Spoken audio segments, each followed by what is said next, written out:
Good evening, one and all, and welcome to the GT3 World Sprint Series here live on the DC-SimRacing YouTube channel. We've gone live a little bit later than anticipated, but we will be jumping into the qualifying action that has been going on in the background in just a moment. But it is, of course, the 23rd of November.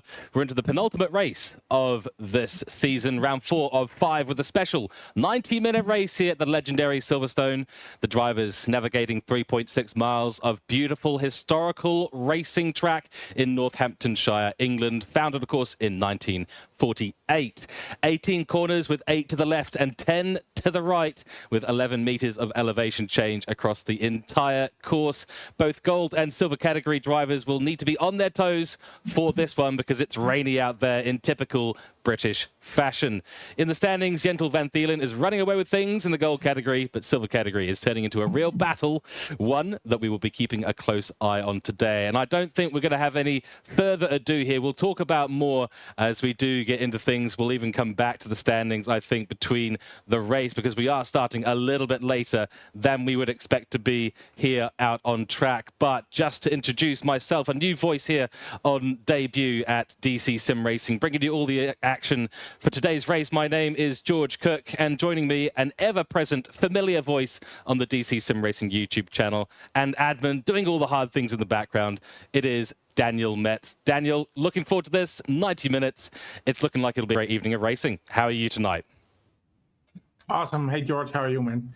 Grant, you had your baptism of fire here, because DC-SimRacing, nothing goes as planned. But yeah, here we are finally. So yeah, good to have you with us. Yeah, absolute pleasure. So I think we're just going to jump straight out on track, mate, and look at the final 43 seconds of qualifying. We got there eventually. We managed to find our way in, and of course a wet track out on circuit, which is going to be pretty challenging for a lot of the drivers. So I was going to be saying we're going to hit the 157s here today and see some really rapid laps at Silverstone, but not the case because of the rain, which does not look like it's going anywhere at the moment. T. Wegman in the Honda NSX, not a car that I'm used to seeing up the top of the grid in the silver category, taking the fastest lap at the moment at 2-minute 03.990, with Van Thielen a long way back, 0.8 of a second back. Again, not a name that I was expecting not to see at the top of the grid. So silver drivers doing well in these conditions, Daniel. Yeah, absolutely, and good to see Tom back on top again. He did very good in the first race on Kota as well. Of course, we have that popularity ballast, which means that Tom Wegman has, if I remember correctly, has minus 30 kilograms of ballast. So that definitely helps here. And of course, the race being the big equalizer as well. So yeah, yeah, Jentel definitely somewhere on top there. And yeah, he's doing so great in the standings. So we'll want to consolidate as much points as he can here today. Exactly right. Of course, this being the penultimate round, there is only one more opportunity after this to gain points in the championship. And speaking of those standings, as we do get towards the end of qualifying here, 8:30 p.m. out on track. There's a few cars still hanging out there in the wet weather, but I think we'll take a little bit of a look as we get to the end of qualifying with only 4 cars on track. Let's take a little look at our standings and see where things are at the moment. So here we are for the standings. Gold category, you got Jentel van Thielen there. He is leading the way with 2 victories so far, round 2 and round 3, with a 2nd place in round 163 points. He's really running away with things. David Hill for Great Britain is in chase, and then Luca Prinzi as well, rounding out the top 3 in the gold category. Obviously, Jentel's been quite strong here, Daniel. Absolutely. Unfortunately, Luca was not able. Yeah, he was involved in a couple of incidents, no fault of his own in the last race, so was not able to finish in the end. Or, well, I should say he decided not to finish the race, but I think he was hit 2 or 3 times by that point. So, not judging there, but as I say, did not finish in the last race, and that you can see in the points that made a huge difference. Although, yeah, you have to ask yourself, is it worthwhile to finish in 15th position? Let's hope that he can do good business tonight. That is he here actually tonight? I think I see him in P7. Is that correct? That is a good question. Yes, he's in P7 at the moment, so he did a 2:05.760. Sitting in the pits as the session has ended. We'll jump out onto the racetrack shortly. So, yeah, Luca is here, but yeah, as you said, I mean, 15 position is not going to provide a huge amount of points one way or another. And then over in the silver category, we've got Dirk Langenbahn there. He had a race victory last round at Bathurst, 143 points. That was 2 weeks ago, of course. Michael Jeffrey Koch there, of the Netherlands, in his BMW M4, 123 points.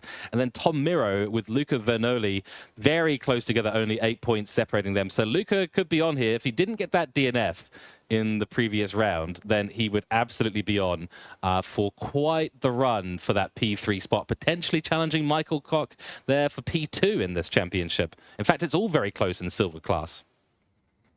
Oh, yeah, absolutely. And Luca, another one of the drivers that, as Bathurst does to some drivers, unfortunately for them, Luca was involved in a couple of incidents as well. And I would say not so much his fault. Of course, I'm not a steward, but so I leave the judging with them. But that's he also decided to not finish there, and you can immediately see that back in the points. So it's basically the same story. I would say Luca Vernol is the silver category's Jentel van Thielen. Absolutely right. So taking a quick final look at our 3rd championship standings here, the overall. And as you can see, it's a pretty even split for the most part. There's a couple of drivers that are not showing up on this list for whatever reason, but Jentel van Thielen leading the overall championship, as you may expect, with Luca Prinzi in 2nd. Then, of course, we've got Dirk, who's leading our silver category, over there in 4th position. David Hill in 3rd overall. So that's just a little look at your overall categories there for the standings. And I'd say the real battle at the moment is really in silver category. It's still kind of all to play for. There's plenty of points available in these last 2 rounds. And this round with 90 minutes on the clock and wet weather out there, this is where the curveball really gets tossed in amongst the pigeons. Let's see who comes out on top and who does not. And quickly, of course, before we jump out on track with a couple of minutes before our session starting, light rain out on track. But it is, of course, the wonderful, wonderful Silverstone. Some don't like it. I absolutely love it, not because I sound British. I'm actually from New Zealand, and thank you for those welcome me in chat. That's very much appreciated. But of course, it is 3.6 miles of beautiful circuit here, 3 sectors, as I mentioned earlier, 18 corners, 8 to the left and 10 to the right. Formerly a World War II airfield.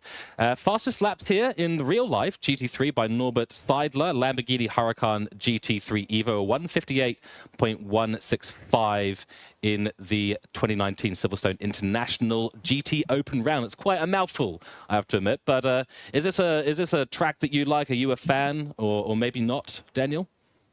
Oh yeah, I love this track. I wouldn't say it's my absolute favorite, but it's just so nice, quickly flowing as well. You have to get in that perfect rhythm, especially through Maggots, Beckets. If you nail those, that's a mighty feeling, I would say. Absolutely, yeah. They're the critical corners there. They lead down onto the Hanger Straight, which leads you down into Stowe, which is probably the first really tricky braking zone. Maggots, Beckets, and Chapel, not the most difficult curves to get wrong, in my opinion, though if you do get it wrong, you could be in a bit of trouble. But there's a lot of room for error, whereas at Stowe, track limits on the outside of the corner on the exit can be very tricky. And that's going to be the big concern here in the wet, of course, especially as you go through corners, the first corner of Copse. There is a very tight track limit, and you don't want to be riding the inside curb, especially in these conditions.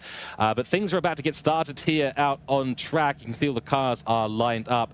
Greasy is the track condition, though. 24 degrees Celsius, so unusually warm here in England. But the rain is present, so that's a familiar sight for a lot of those drivers, I think, here at Silverstone. Yeah, absolutely. It's not really raining incredibly hard. Let's see what happens. Of course, as you say, 90 minutes. We have we do have a pit window. I think it starts after 25 minutes. So that's a 40-minute pit window, just off the top of my head. Yeah, it's about that, isn't it? Yeah. So there obviously have one mandatory pit stop. There's no additional pit requirements for this 90-minute race. So there's an opportunity to, standardize what you're doing. But if the changing conditions do get in there, if we get any dry conditions out there on the circuit, that's really going to mix things up. And we do have a car, by the way, the 444 car, unfortunately. Patrick Biestjes there has started from the pit lane, so didn't get that drive button clicked in time. That's an unfortunate way to start your race. I have to say that Patrick has done that a couple of times in the last few races, so maybe it's by design. Okay. It's not really, I wouldn't say he's especially someone for the first challenge. But it also did pretty good in the last couple of races, I would say. So he's always able to make up a couple of places, and maybe he just enjoys it. Who knows? Yeah, maybe just wants to spice up his own race a little bit and have a few more overtakes in the race. Overtakes feel good at the end of the day. Oh yeah, absolutely. And he certainly gets some opportunities to do so, although whether it's going to be actual overtaking or just driving past cars that have found their way off circuit, we'll see. There'll be a bit of a mix of that, I suspect, here. It is now 12 p.m. out on track, so it's a little bit more in the middle of the day. That's why the temperatures are up. But there is no wind out there. That's going to help them a little bit. But the greasy track conditions with light rain, pleasant-ish enough. It's certainly not torrential. It's not a flooded circuit, which is certainly going to be to their advantage. My question is going to be how quickly are these track conditions going to clear up, and that's almost certainly going to affect the pit stop time. I think that there's 25, so you've got 25 minutes at the start of this race before the pit window opens. So you're going to have to run at least 25 minutes. A lot of these drivers will be hoping that the rain lasts for those 25 minutes. Otherwise, they're going to be doing an additional pit stop in this race. Yeah, absolutely. And that would definitely make things even more interesting. But just looking at the chat as well, Menno says track conditions were a bit faster during silver qualifying. Of course, we're a little bit late in the stream or with broadcasting, but it's good to know that. And he definitely feels as well that this is going to be an interesting race. Also saying hi to Benny Paulus, and Transpint says he's a Kiwi. So that's, I think he might be talking about you there, George. Yes, I think he might be. So for those of you who know where New Zealand is, of course, Zealand is, I believe, has some Dutch origins to the word, if I'm not mistaken. Yeah, there's actually it's a region, I believe, isn't it? Yeah, it's a province in the Netherlands. Yeah, that's correct. There we go. Absolutely. So live from on the Dutch Community Racing Series, live from the newer version of Zealand. I'm not sure how much better it got, though. I'm not sure if the version 2 is anything to be smiling about. But the weather is probably better. But maybe a little bit, yeah. But we don't have as good pastry.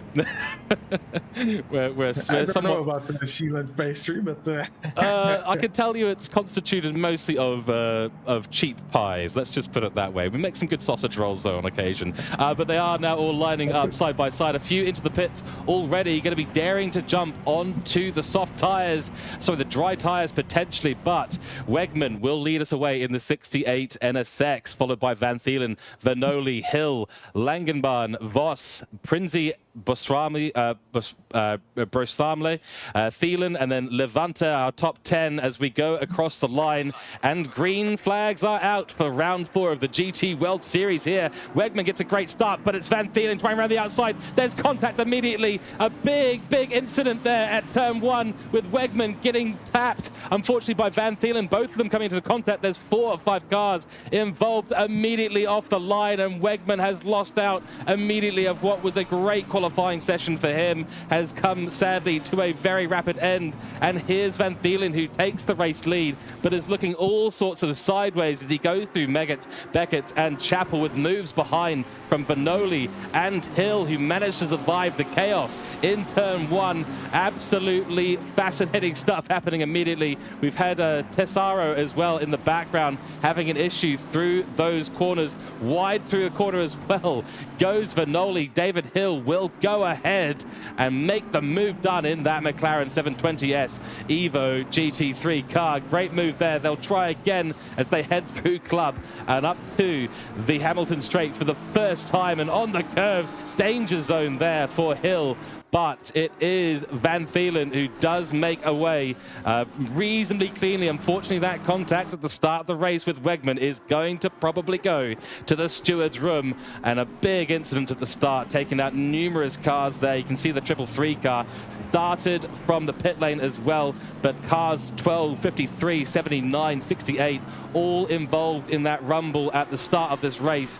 But Van Thielen will survive and move on and up the grid. Big winners in that include the likes of Alta, who's moved up 4 positions. Krauter, the started in P23, now well up the grid. He's gained 12 places already, is up in P11, so took real advantage there of the chaos at the start. Luca Prinzi there has just gotten above the Audi in the background of Langenbahn, and that is a nice move in the Porsche, and some great liveries out there, but that is our first lap. A bit of chaos out there, Daniel, but the stewards, I think, will have a bit of a busy time trying to sort that one out. Yeah, absolutely. I've got a replay lined up if you want. Yes, the, please. Incident. So let's take a little. Let's definitely take a little look at that. Run us through here. What are your thoughts on that opening incident? It seems that Beckman goes a bit wide. Yeah, I don't think that really can be blamed on Jentel. So that will be my initial thoughts. Again, I don't want to do any stewarding during the broadcast, but yeah, that's seems to be a really unfortunate racing incident by the looks of it. But yeah, just again going a bit wide, and there's contact there, loses his balance, if you can put it like that, and yeah, chooses to go into the pit as well. Same goes for Michael Kork, Leenvaar, Stammelier, and the Sauro I saw decided to return to the pit during the first lap as well. So yeah, 5 drivers in the pit right now. There we go. So I wonder if we've got a few out there trying to brave on the drier tires. I don't think the track conditions are quite right for that just yet, but we will see if there's anyone brave enough to get out there. The rain is still coming down, so as you said, most of those in the pits will probably just be looking to repair damage that they sustained in that lap 1 incident. There were about 5 cars involved in that, and as you saw on the replay for everyone in chat, that was absolutely a racing incident in my opinion. Usually not the commentators' jobs to hand out opinions, so as with you, I will stay right out of the way of the stewards and their decisions, because yeah, it just looked like he got a little bit unstable, and as soon as he ran wide, well, there was a Lamborghini there, unfortunately. So that's the way it is. That's how the cookie crumbles sometimes. Second lap has begun. 1 hour and 26 minutes remaining on the clock, and I'm interested to see what kind of pace Van Thielen is able to put on the board. It's a 202.155. So obviously the conditions now are already getting into a much better place than they were in qualifying. We had quite significant heavy rain in qualifying, or at least the 43 seconds of it that we managed to catch on the live stream, Daniel. But these greasy conditions, the question is, how long is it going to last? It looks like light rain is at least 30 minutes into the future continuing. Yeah, absolutely. Yeah, I wonder how long it takes, as you say, for the track to become properly wet and for wet tires to become optimal. Right now, there will probably be a bit of graining, I would say, if you will try to go to wet tires. So not preferable at the moment. Also looking at the chat. MB512 says Zeeland is also a village in Brabant. So well, the more you know. It's good to know. I didn't know that. So Benny Paulus says hi, Menno. And Johan Hauber wishes luck to Tom Miro and Kurt Peters, who are active in this championship. So, well, there you go. There we go. Yeah, so Meadow saying track conditions were a bit faster during silver qualifying. So do we have and of course being on debut here at DC-SimRacing, still getting used to the ropes here and the very flashy commentary box, which I do love. They had a split qualifying, is that correct? Different timings for the different categories. Yeah, correct. Yeah, so the first 15 minutes is for the silver qualifying, and then the second is for the gold category. Excellent. So that's probably explains a little bit about Wegman's ability to get up the top of the grid, but nonetheless, obviously a very good lap for him out there in qualifying. Just a shame that it came all together. That is a purple Mercedes that has gone round. I'll try and catch that and who that is, but unfortunately they have gone for a bit of a spinaroo. In the background, we did see the number 55 car here of Piva going way wide at Maggots, Beckett and Chapel as he sends it up into Brooklands. Very, very nice move there from the Porsche driver. This little battle pack evolving very nicely behind with two Audis now in tow.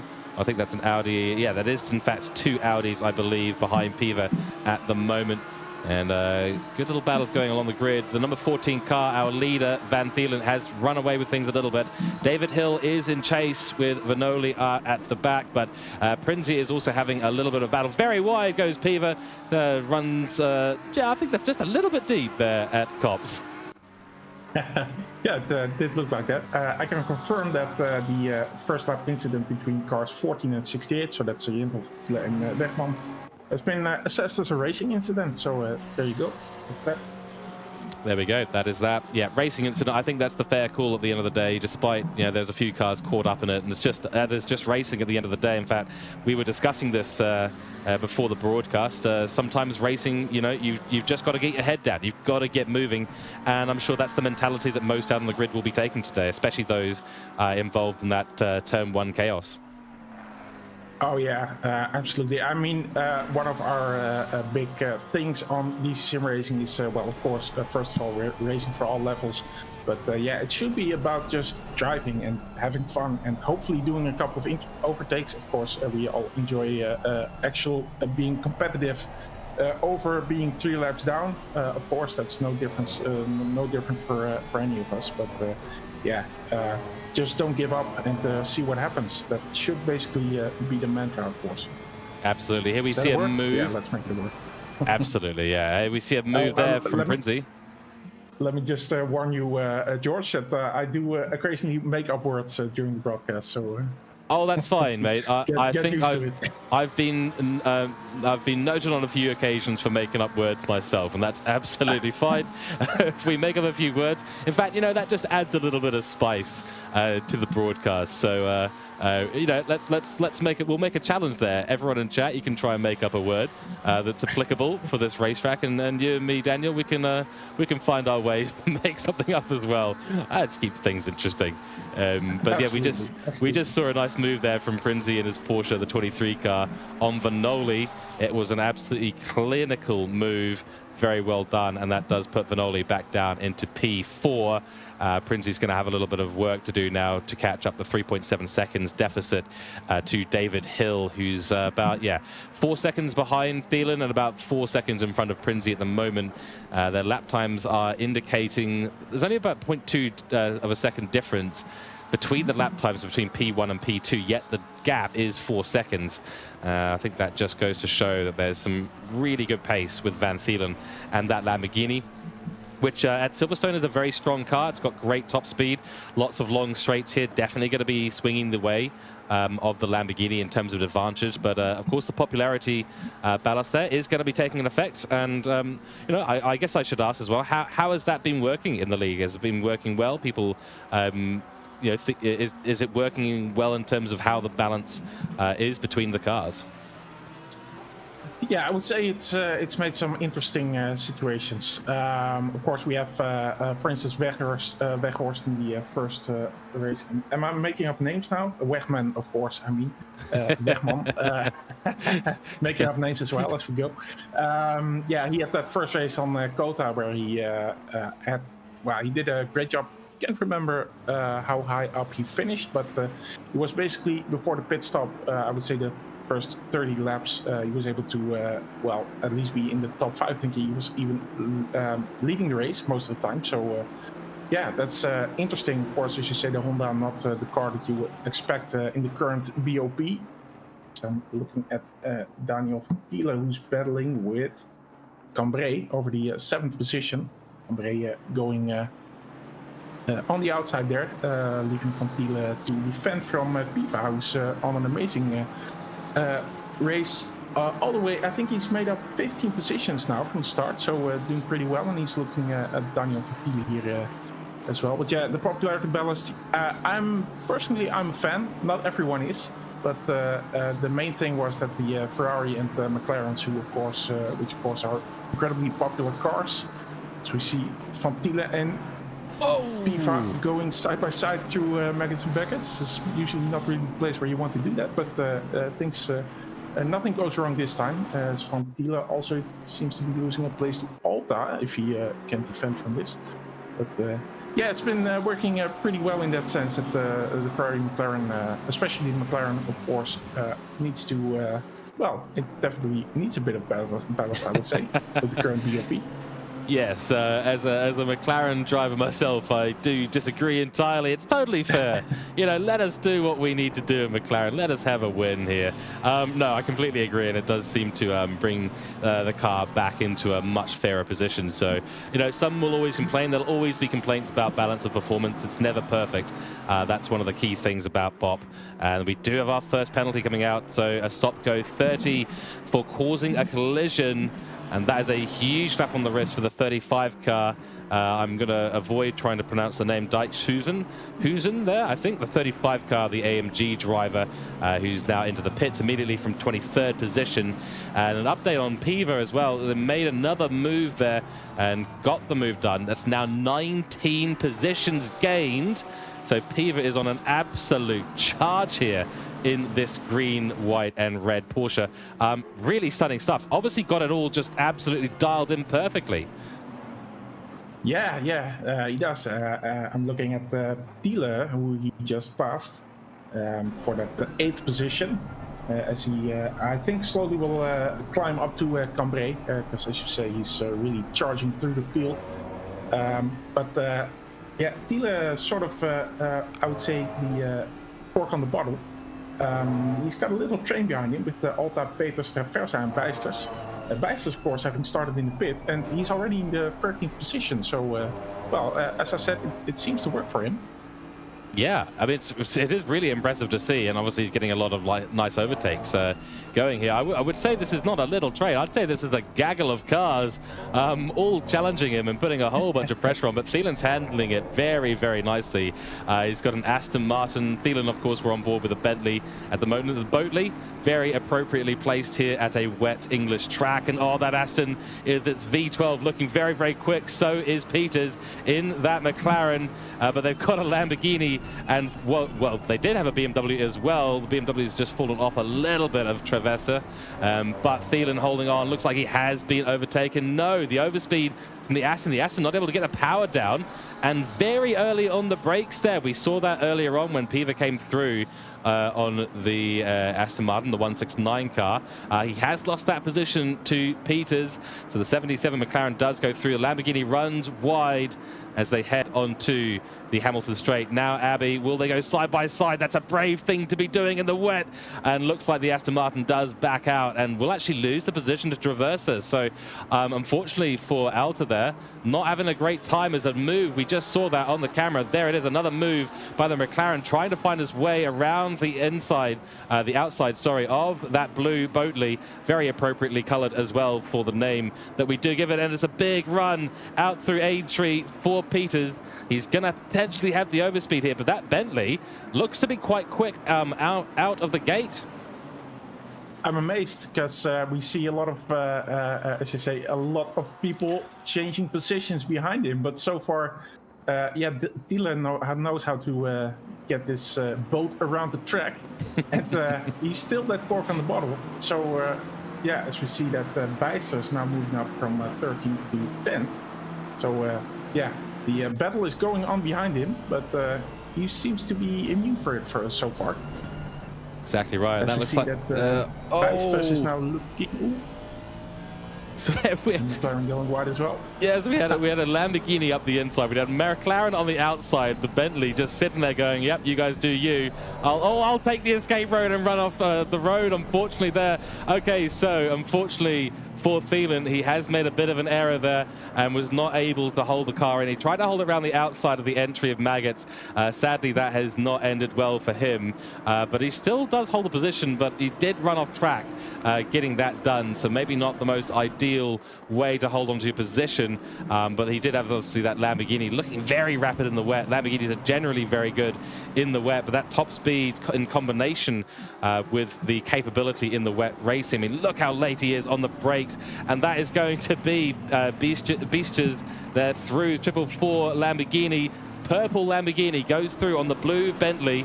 And whoa, that's a close one there. Run a little bit wide, does Thielen. Traverser, though, does come through after that mistake from Peters earlier on in the lap where he ran very wide at Kops and Lops 3 positions. But a great little battle going on between these drivers, and it's all very fair and all very respectful, which is what you'd love to see out on track.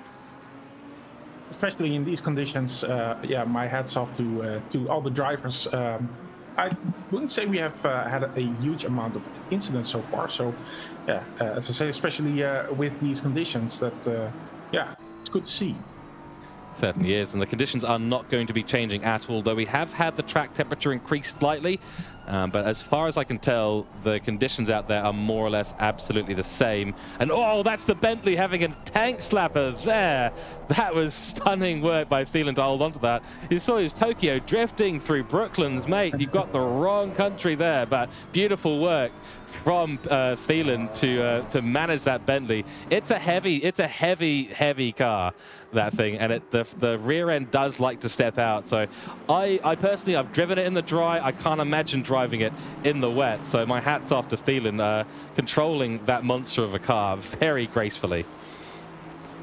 Yeah, and I'm also looking at Mike. Is it Mike De Wit? Well, his last name is De Wit, and he also was able to, as all the cars behind Thiele just a few laps ago were fighting amongst each other, he was also able to yeah, join that little train, and now he's looking at overtaking Thiele here, which he might be very well be able to do. So unfortunately for Thiele, losing a couple of positions just in a bit over a lap, I would say. Yeah, that's exactly right. It's a bit unfortunate there for Thielen, but I mean, what a battle, though. You've got to be happy with the fact that you've been involved in that battle. And he defended very, very well, did Thielen, but yeah, Marco De Wit does go on through the number 13 Aston Martin, and that is a stunning livery that he's got on there. I really like the color scheme and the graphic details on it. Absolutely stunning work. Is there a particular livery out there that has been your favorite over the series? Well, I always love the DC-SimRacing one, of course, but I think all of our guys are out of the championship now. So, well, not really sure. I think Michael Koch is his own livery. Of course, he is involved in the DC-SimRacing team, but yeah, he's not driving under the DC-SimRacing flag tonight. So, yeah, not so much. Just looking at searching a couple of names. They're not in tonight. I did like the Fernol one. That's a pretty good looking livery. Not sure if it's a standard livery or custom, but yeah, that's probably the best looking one out there. Just searching over those names. I think I wouldn't call it my favorite, but yeah, it does look good. Which number car is that? Sorry. That's the 26 car currently in, and of course, well, yes. silver leader, but he's currently in P4. But he's going to do, if he can keep this up, of course, still a long race, but he would be doing good business for the silver championship. Certainly would be, yes. So Vanoli currently in P4, leading 3 silver cars out on track. Langenbahn and De Vos behind them, but behind them by some way. The stop-go penalty has been cleared for the car that picked that up for colliding, causing a collision earlier on in this race. Yeah, but that Vanoli livery, and I'm not super biased here. I do like the McLaren. I think it's got great angles, but that is a good livery out on track. So my hat's off to anyone that can design liveries or even find them out on track, out on the internet. I'm not able to find good liveries. I'm not able to design good liveries. I'm artistically unskilled, let's put it that way. I can drive a car and I can speak into a microphone, but you get me in front of a bit of graphic software and I fall apart, unfortunately. It's not a skill that I have at all. Yeah, I absolutely know that feeling. So I am able to find them on some paid websites. Yeah, I'm not going to plug them. They can reach out to us for a sponsorship, but Yes. yeah, it's of course a less than ideal system in Assetto Corsa Competizione custom liveries, which goes for, well, basically the downloading is fine, of course, but placing the files, well, it gets a little bit more tricky. But hosting events like this and sharing those liveries with each other is, of course, the awesome client. Well, it is awesome. That's a perfect name. But it still is, yeah, very much a best effort solution, as I would call it. So yeah, that's unfortunate that Kunos did decide to not spend more time on this, because it's a pretty big thing for sim racers to have their own liveries and express their personalities. Maybe even for some higher level sim racers have sponsorship, and yeah, it's an important aspect for the modern e-racer, if there's such a thing as a not modern e-racer, but yeah, it's a shame it's been overlooked by Kunos, it seems. Yes, I think there's a few things in the ecosystem that just could be made a little bit more user-friendly. Livery is certainly one of them. They can get rather complicated.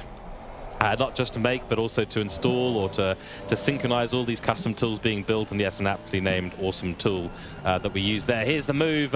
We've just been on board with Mazza versus DeWitt. DeWitt has lost that position, so that is the fight for P12 at the moment, and I have to call this out because Nicola Mazza there in a livery that I can tell you is absolutely right up along my lines. Ferrari Red is what the livery is called, and turns out to red Ferrari. So keep it simple is the motto there by the 333 car. Very nice work, I think. Yeah, that's a good title. Is it Ferrari Red though? No, it's more sort of a slightly darker red, isn't it? It's not Ferrari. Yeah, it's not Ferrari Red at all, is it? I would argue that it's brown. Oh yeah. I can definitely see the brown. Maybe. I mean, inevitably we're not going to get any sun here today, I suspect, because it is Britain. But maybe it gets a little bit more red in the sunshine. But you're right. This is a very dark shade of red. Ferrari dark red. That's what we should be calling it. Yeah, exactly. But Mazza, that was a very nice move there on DeWitt, and DeWitt will try and fight back. We did see DeWitt moving up in behind the battle that we saw before with Thielen, the blue Bentley. But unfortunately, the competitors in that have started to move away at quite a rapid pace. Alta in the Aston Martin, the 169 car, and Peters, the 77 McLaren, moving up the road by 3 or 4 seconds at the moment. So this is the closest battle on field at the moment. And just a mention from back up the top, Van Thielen continues to lead us away with a 6.1 second gap back to David Hill, the 555 McLaren at the top, who now holds the fastest lap of this race at 2 minutes 01.705. You should have seen that pop up on your screen a few laps ago while we were chatting about our inability to make liveries, among other things. Luca Prinzi remains in P3, but only 2 seconds behind David Hill. So David Hill holds the fastest lap out there, but he is not lapping as consistently as the likes of Luca Prinzi and behind. But then we've got a big gap back to our silver runners. About 10 seconds down the road is Luca Vanoli, but he's having a nice race. He's got 10 seconds in front and behind him. That's a fairly comfortable position to be in with an hour and 5 minutes left on the clock. Certainly does, just have to do his laps. Maybe that sounds a bit too easy, but Jentel is, is that fair to say, of another class? He's been quick in other competitions, really. Just to force a little bridge to other competitions, just really want to talk about the Race for Wishes that we have next week, George. Yes, and speaking of Race for Wishes, while we go on board for this lovely shot, please do check this out on your screens right now, the legendary Race for Wishes. And this is an awesome, awesome event. 2nd and 3rd of December, make sure you put this in your calendars. This is super, super important because it's got a great cause. We're doing this for charity, for Make-A-Wish International. And I mean, tell us a little bit about the charity involved and the organization and the race itself, please, Daniel. Yeah, of course, just like last year, we decided to go for Make-A-Wish. I'm sure that a lot of people have seen that Make-A-Wish has also had a huge sim racing event just last week. I think they made $20,000, something like that.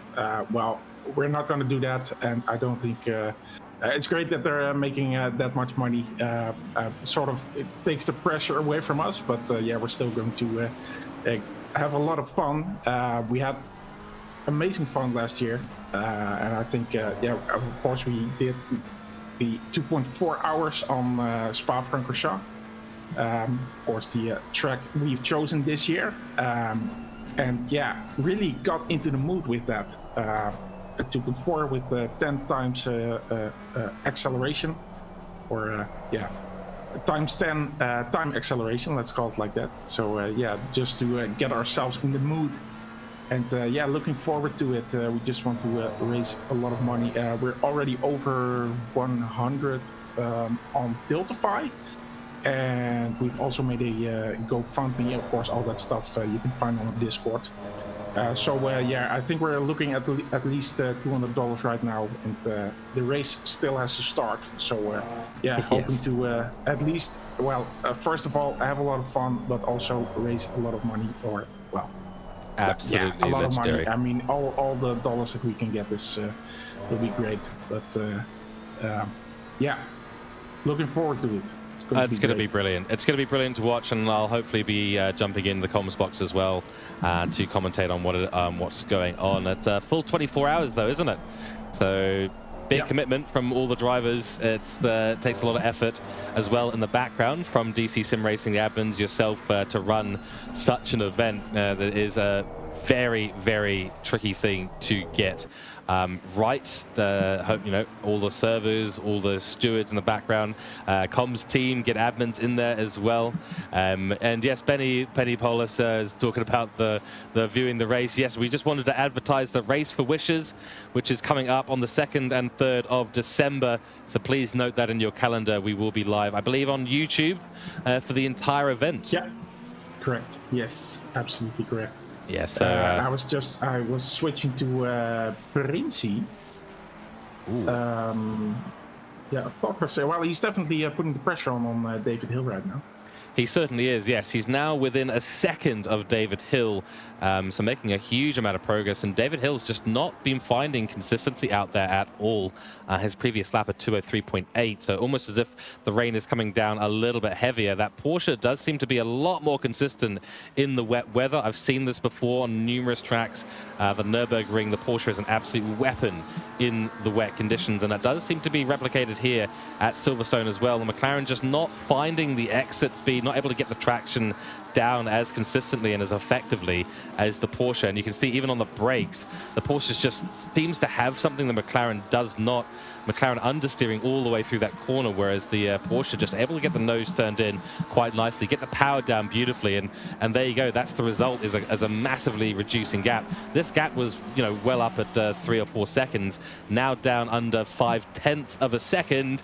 So this is a battle we're going to have to keep a very, very close eye on. And while we were talking about Race for Wishes, so of course, please do consider donating. It is much appreciated. The cause, the Make-A-Wish Foundation International, are an incredibly honorable and very, very solid charity to be donating to. So if you do have a bit of spare money towards the season of December, then please do consider. But we will be, of course, live on the 2nd and 3rd of December, so make sure you join us on the YouTube channel for that. Deep into the corner goes David Hill. He's not got a great line as they come out of Club and down towards the back straight of Hamilton.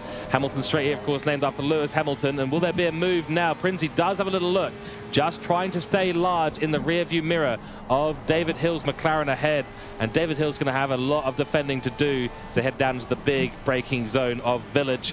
Can there be a move? Let's see. This is quite a popular overtaking spot if you do get a good braking in there. But no, Princey has decided to continue his run behind the McLaren, use that slipstream and stay single file with David Hill ahead for now. I will note as well, while we were talking about the Race for Wishes that is coming up, we've had a whole bunch of penalties, Daniel, throughout the grid. We've had 10 seconds for DeWitt, 15 seconds for Piva, as well as a drive-through and a penalty for Traversa.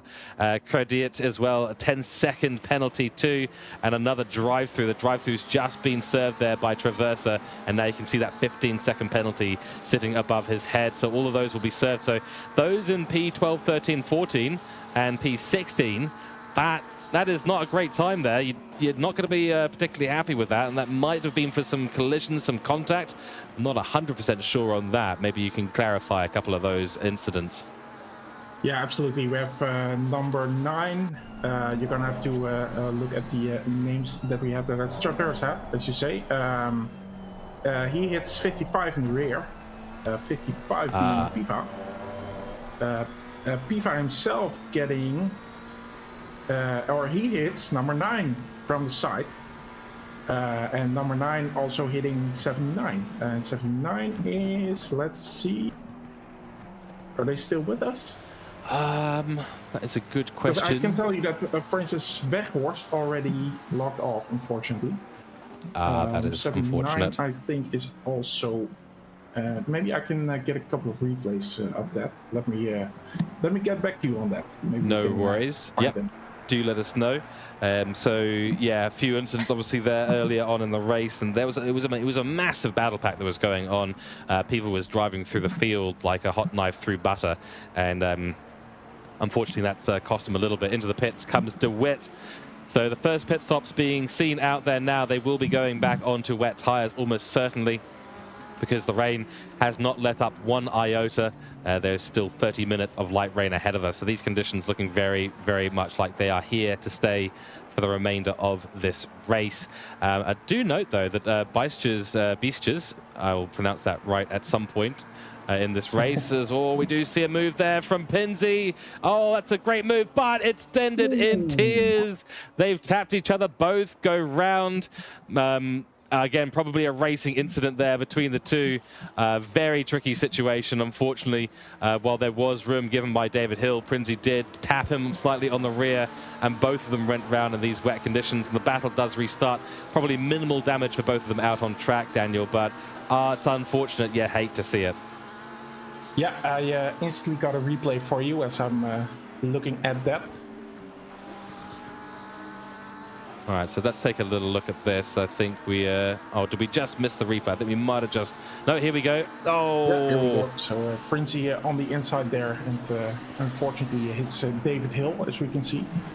So, yeah, what can you say? Yeah, racing incident is all I'll probably say. Yeah, it could be. I'm not sure. Maybe that's on Princey. I'm not sure. Of course, he wasn't really completely besides what. Yeah. That's really for the stewards to decide. But well, all we can say is, okay, two guys in the top three hit each other. Fortunately, they're able to get back on their way. So happy about that. And they're still fighting. So. Yeah, exactly right. I mean, they're in a little battle of their own here. They've got Van Thielen well up the road and Vanoli, well, not as far behind now, of course, but still a ways back. So neither of them losing position there. And yeah, you're probably right there. I think there was not quite the overlap that was maybe necessary. It was a bit of a lunge, you might say, from Prinzi, but at the end of the day, he was there, and David Hill did try and give him space. So there was a gap to be taken advantage of, and we'll see what the stewards decide about that. A stop-go 30 for the number 13 car, DeWitt. Unfortunately, his day is going from bad to worse. So he actually started off pretty good, gained a whole bunch of positions, but unfortunately with that stop-go 30, he's going to be in the pits at some point very, very soon, and his one-stop race has now turned into a two-stop race. Very unlucky. There's a whole bunch of drivers at the back of the field who have now served their mandatory pit stop. They will be switching, as I said before, back onto the wet tires. The pit window is well and truly open, but only for another 30 minutes. So there will be, and that is Prinzi coming into the pits. He said, right, that's it. I need to get in, whether it's damage to repair, but certainly a new set of tires seems to be on his mind. Maybe trying to think about a little bit of an undercut here. Try and get out there on fresh tires after doing a repair, put in some good laps, and get himself well up ahead of David Hill, who still holds on to the fastest lap at the stage of this race. So he's really found a perfect lap out there at 2:01.705, and that is 0.3 seconds faster than Van Thielen ahead. So he's put some good pace in here, and David Hill showing that he is a contender on track. He wants to stay in that P2 position, and he's well on track to do so. Question is, can he hold off a potential undercut for Prinzi? Flashing his lights because he knows that the camera is focused on him at the moment. Probably saying, hey, get that camera off me. I don't want any curses in this critical moment of his race.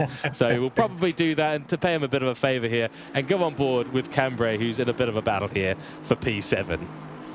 Yeah, also got a short replay for you, George. Oh, yes, please. That's the number 9 car that hits the 79 car, which is lane fire. We're already locked off, only because of this moment. Yeah, that's a poor rejoin. Yes, I think we can say that. I think that would be. I think as commentators we're allowed to say that one was that is not how you rejoin the circuit.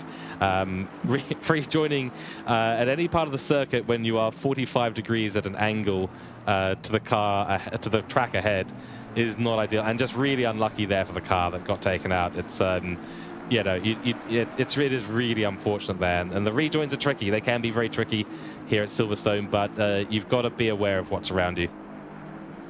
Oh yeah, absolutely. That was that could have been better. Let's put it mildly. Yes, I think that's a nice mild way to put it. A nice little comfortable way of putting it. We've got Stamalier here. He's run off the track, sadly. Not quite sure how he's managed that on the Wellington Straight. It must have been a touch of the tyres over the green part of the exit curb of Aintree, and that has unfortunately sent him spinning around in his Ferrari 296. And oh dear, we've got the 169 car has been disqualified from the race for speeding in the pit lane. Alta has been disqualified in that very bright coloured livery and the Aston Martin. Oh, that hurts. That hurts. And unfortunately, but that's what happens. The game does hand out these kinds of penalties when you perform like that, sadly. And yeah, very unlucky there. Sad to see another car out of this race. Yeah, absolutely. Not sure how race control will handle that if they were played a penalty. Of course, yeah, it seems a bit harsh to immediately disqualify a driver for that. It's not something that we would do, but as you say, the game itself is hands that out. So I do know there have been cases where we clear such a penalty, but yeah, of course, gonna leave that with race control. But unless someone willingly goes at full speed into the pit, but usually it's just a matter of forgetting to well, turn on the pit limiter in a timely manner. That's usually all that happens, of course. Exactly right. So these two that we've been on board with have been in a lovely close fight here. DeVos, the car behind, or the car we're on board with right now, with a fascinating part of his livery, polar salmon Hirting Lachs, with a lovely salmon-shaped fish, luckily, on the right-hand side of that, with a polar bear on the left-hand side. I don't know if anyone has any keen insight into what this might be, but there you go. Very interesting livery choice there, as the move does try to get done. Canberra has been the other car that we've been on board with, and that is a big move there into Village. The outside line will Canberra have, but this will rapidly get very awkward as behind gets tapped. Oh dear, so that is, I believe, blue flag traffic in behind because they're not in this fight. That is Thielen there down in P18. Yeah. And Crowter, I believe, was the car that tapped the behind there. The 35 car getting a penalty as well. That is further down the grid. So unfortunately for Canberra, he's been almost in a way muscled out of the position, and DeVos goes up into P5 in this race. Yeah, the 35 car squeezes 26 under blue flags and causes contact. That's the reason that he's been giving a penalty, 15-second penalty. So yeah, for avoidable contact, and especially on the blue flags, of course. Yeah, that's a moment to take special care. Exactly right. He's being punished for that. Yep, exactly right. Alta has been cleared of his disqualification. That is great news there from Race Control. I approve of that decision wholeheartedly, as Dijkhuizen here has another bit of an issue there on the outside of Kops in that Mercedes AMG. Not looking particularly happy out there is that Mercedes. Doesn't look particularly comfortable.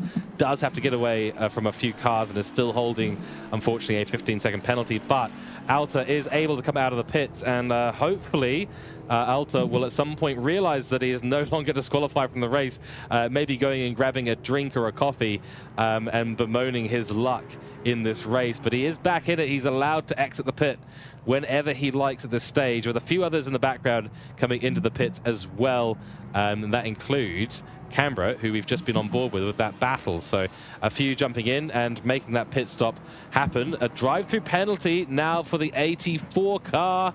That is Tresaro here. Oh dear, and that, whoa, big moment there on the exit of Woodcote. Down the main straight he does go for Neff Racing, the 84 car in the silver class, having a few issues out there. And this is what I was talking about earlier on, Daniel. Drive-through track limits, it's going to become an issue. It always is at Silverstone in the dry, but certainly in these wet conditions. Oh yeah, absolutely. It's difficult enough, as you say, the dry to keep it on the track, but yeah, especially in these conditions, a mistake is easily made. So and then it's a long race to get it done right the entire time. Of course, we're not even halfway. Yeah, I can tell you, by the way, with the Alta situation, that he's been in the pit standing still for almost 6 minutes. So yeah, I'm afraid that he won't be coming back. But yeah, who knows? That's exactly let's see what happens. Let's hope that he's able to get back out of the pits. It would be nice to see him back in the race, because he was a fast contender out there and was having a few nice battles as well around the grid. He's actually still, despite being in the pits for 6 minutes, he's actually still not last in this race, which is a fascinating little statistic there. Behind him, 3 cars, still technically behind him on lap 16. That has just changed to 2 cars, as Dijkhuizen. Am I pronouncing that right? You might have to correct me on that. Dijkhuizen. Dijkhuizen. It's pretty good. Yeah. Okay, I try my best, but sadly it does escape me on occasion. But I try my best, folks. So apologies for everyone who is watching the stream whose name I have absolutely butchered out there. It is unfortunate that I'm not able to pronounce all these names particularly well. That's what I get for being born over in Europe, but having spent most of my time in the South Pacific. Well, speaking of that, I mean, of course, last Saturday we do have an endurance series at the moment, of course, with a lot of international names. Italian, lots of people from Eastern Europe. Yeah, and let me tell you that even though I've been born and raised in Europe, I have absolutely no idea how to pronounce most Italian names. Some French names, and especially Eastern European names, yes. are pretty much hit and miss when it comes to pronunciations with me. But yeah, we all do our best, so that's all you can do. Exactly right. Yeah. So it's there's two things you can confirm as being a commentator: that you will inevitably curse someone out on track, and that you will have to apologize for mispronouncing someone's name. That is the two inevitable 101s of commentary, and of course we will suffer through it and apologize in due course. On board now with Phelan, who's on a bit of a comeback charge at the moment in the Boatley. Drive-through being cleared by Diffusion. I probably butchered that once again. I'll continue trying my best, but Thielen here is making a charge back up the field currently in P14, has served the mandatory pit stop as well. There's only a few up ahead that have yet to do so, so probably a few free positions up ahead for this blue Bentley. And of course, if you don't know why I call it a Boatley, it is drives a bit like a boat and acts a bit like that in the wet as well. The rear end is very, very heavy. One of the widest cars, I believe, in the game. Maybe only the GTR has a wider body shape than it. I'm not 100% sure on that. They might be about the same.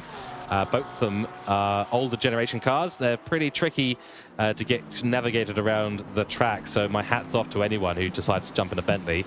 It takes a particular confidence in your own driving skill, I think, to wrangle this kind of vehicle. Yeah, and I think that's one of the reasons that we can say that the popularity ballast is definitely a success. The fact that we see this kind of car, but of course also the Honda, yeah, that's really down to the fact that these guys get minus, and I do have the little, I do have a little table, if I can call it that. Yes, I think I've got it as well, because we had two Bentleys out there, minus 10 ballast, yeah. I believe. Yeah, exactly. So yeah, that's minus 10 for the Bentley, and the Honda getting minus 20 even. Of course, we didn't want to go completely overboard and give them minus 40, but yeah, that still was a nice advantage to have, and that is exactly the reason that you still see that Bentley here. Of course, my personal favorite would be the Lexus, and if I would be driving along here, then I would definitely have gone for the Lexus on this one. One of those legacy cars. Yeah, that's just the sound is amazing. It drives fantastic, or used to drive fantastic. I'm not sure if that would still be the case in the current build, but yeah. Unfortunately, no one decided to go for the Lexus, but yeah, personal favorite. Yeah, too right. I'm not a car that I've got any experience with, the Lexus, but you know, in my opinion, all the GT3 cars look absolutely fantastic, and the more the merrier out on grid. A few races I've been in recently that have similar BOP configurations have seen 10 different cars manufacturers in the top 10. It's just awesome to see, and it really does mix things up. All 10 have different advantages and different types of corners and different weather conditions, and yeah, that just makes the racing all the more interesting and exciting out track for not just us in the commentary box, not just the drivers, but also for those at home as well. And it's nice to see the ways that the cars do sort of you know, fall in, fall back, and how the drivers use the advantages of their cars. Of course, those who've been playing ACC for a long time will be more familiar with those older generation cars, and probably keen to get them out of the garage, so to speak, whereas some of those who are newer to the game, like myself, sitting here quite comfortably in a McLaren 720S Evo, thinking that that I'm the best thing since sliced bread, not knowing the sort of depth of content here with the GT3 cars, which is, you know, what you love to see. Princey going very wide there, and this is going to potentially open up. Oh, that's Piva going very wide, sorry. So Princey will go through and navigating the blue flag traffic with some very impressive skill, but does pick up a 15-second penalty. Oh dear. Yeah, let me see if we can get to the bottom of why that is. But yeah, of course, we did saw him and David Hill coming into contact, of course, which I guess settles that. Ooh, as we see, I think that's Piva hitting or being hit by. Is that Jochen Cambrai? Yes, I think it might have been. Was that Tresaro? I think that's Tresaro, the 84 car. Yes. So that will be blue flag traffic for the likes of Piva, yeah. And Piva was Tresaro, of course, already having received a couple of penalties. So, and I would say, again, we've said it a couple of times. Of course, we're not doing any stewarding from here, but yeah, the Saro should definitely be mindful to not hit any cars, especially that are not on his lap, not get involved in battles, that sort of stuff. So we'll definitely want to be careful. Yeah, let me just look where the Princey battle is coming. Yeah, so he hits the 555 car, which of course is David Hill, from the side, causing both cars to spin, and that's the reason he got 15-second time penalty for avoidable contact. Yeah, there we go. So just as we sort of suspected, the move wasn't quite there despite the gap that was on the inside of Brooklands. Very tempting to go for a send at that part of the track because it is a great place to overtake, but you really need to have that overlap. Otherwise, you're going to end up in a pretty awkward situation as you come into Luffield, which is, you know, one of the trickier corners to navigate on this track. Unfortunately, the contact happening on the entry to Brooklyn, so that's unlucky there for Prinsey and Dave, but David Hill, of course, being in the pits now, knowing that his opponent, who is so close to him and trying an undercut strategy, will have that 15-second penalty to serve at the end of this race, assuming that Prinsey goes all the way to the end without additional penalties. A drive-through penalty being picked up by Beisches there, the 444 Lamborghini, for his day, also getting a little bit rained on here at Silverstone, or there's not a lot that they can do about that situation because the drive-through, the track limit penalties will be coming in thick and fast, even if the rain is only spitting and light out there, as they do try and push their cars around this fantastic circuit. We did, before I was flicking through the cameras, and there's a whole bunch of action going out on track.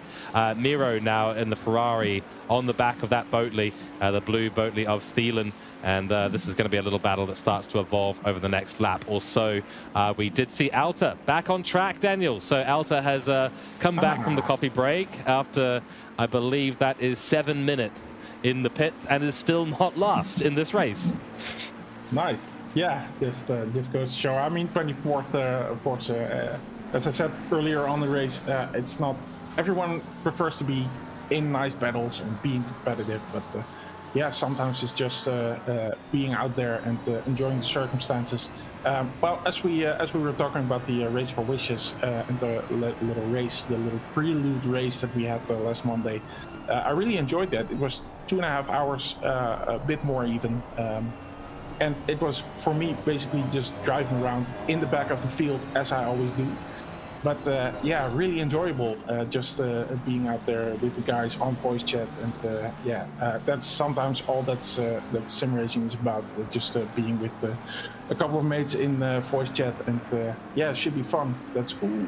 Oh dear, so Miro has had a bit of an issue there on the exit of Club coming up into the Hamilton straight, got a little bit sideways and squiggly, got the power down too much in that Ferrari, which does have a lot of torque on it, and being on the power is a scary thing to do in some situations. Unfortunately, the wetness on the outside of the track there is absolutely extreme, much more than on the racing line, and it got a little bit of a tap from a back marker as well, unfortunately, just to complete the full spin. And now he'll have a fight back. He was right on the back of Thielen, but Thielen will breathe I was about to say a Thielen of relief, so here I am making up words as well. A sigh of relief will be breathed by Thielen there in the Boatley, and he retains P14 once again. And another penalty being served there.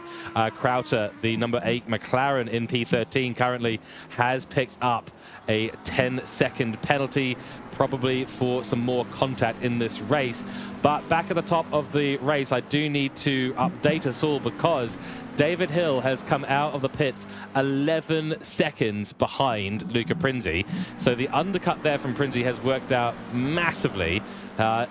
This is still P2 overall for David Hill, though. He's in a bunch of blue flag traffic that he needs to get past as soon as possible to begin that charge. The Boatley of Thielen now sitting in the way of the 555 car, and they will eventually give way to David Hill, but currently sitting within that 15-second window that he needs to be to ensure that he finishes P2 in this race. And flashing the lights is David Hill. He's not happy with the blue flag staying in the way this long a period of time. Thielen in a bit of a battle too. That's getting very spicy between them. Thielen does get out of the way, and that will let the McLaren through, both the McLarens through, who are behind yet another McLaren. Big send there down into Club from David Hill. He's had enough. He's not going to wait any longer. That's a pretty smooth blue flag overtake, I'd say there, but held up for a lot of time there was David Hill. He's lost a couple of seconds at least. Yeah, and I know from experience, of course, we see Daniel Thiele. Thankfully, he's involved in a lot of races, but yeah, I would say he's one of the more difficult drivers to overtake in a blue flag situation. Doesn't get penalized a lot for that, and the reason is that, yeah, of course, you don't have to move aside. You can't battle, of course, but yeah, it's interesting. I would say that Daniel knows exactly how far he can take it. Sometimes I would think just move aside, mate, but yeah, he doesn't really do anything wrong because he's in his own battle, and yeah, to some extent, of course, he's completely in his right to, well, if you're quicker, overtake me. If you're not, tough luck for you. But yeah, of course, again, he can't defend. But yeah, it's interesting to see that he's usually a bit of a tough cookie to get past. Absolutely right. Not especially someone you really want to come across in a blue flag situation when you're under pressure. Absolutely. I mean, there's a few philosophies to blue flags and how they get executed. Mine has been usually one of naivety, and I end up sacrificing my own race to let people through out of fear of getting involved and making someone frustrated. But there are different schools of thought. That's Windy ahead, the P12 car.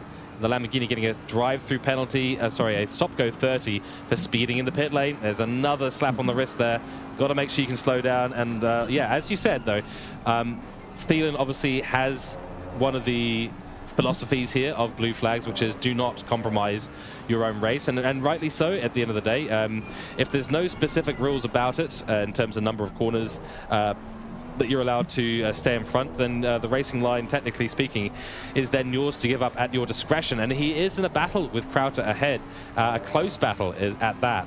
So anything that he gives up here does allow Crowther to escape, although there will, of course, be a blue flag moment. But you do need to time your blue flag overtakes. Some drivers give up the positions either far too easily. There's maybe a balance to be had, and some fight very, very hard. But you know, I didn't see anything particularly wrong at all with the way that Thielen held on to that, and eventually, you know, Hill was able to make his way past. Obviously, it did cost Hill a little bit of time, but at the end of the day, I think you'll probably agree with me that it is the responsibility of the car behind, whether it's blue flag or not, to get by in a safe manner. Absolutely, and Menno also always affirms that during the briefing that it's, as you say, absolutely the responsibility of the driver behind. And yeah, part of that is actually being quicker. But yeah, there's a lot of miscommunication about the blue flag. As you say, little slip there, and it's from Thiele coming straight side by side, but going a bit wide there. Yes, that might be track limits there for the Boatley, unfortunately, but does get the position. And both of them deciding that the racing line and the racing circuit, the tarmac, just not up to standard. They're done with it. Let's just run a bit wide and try our luck with the track penalties.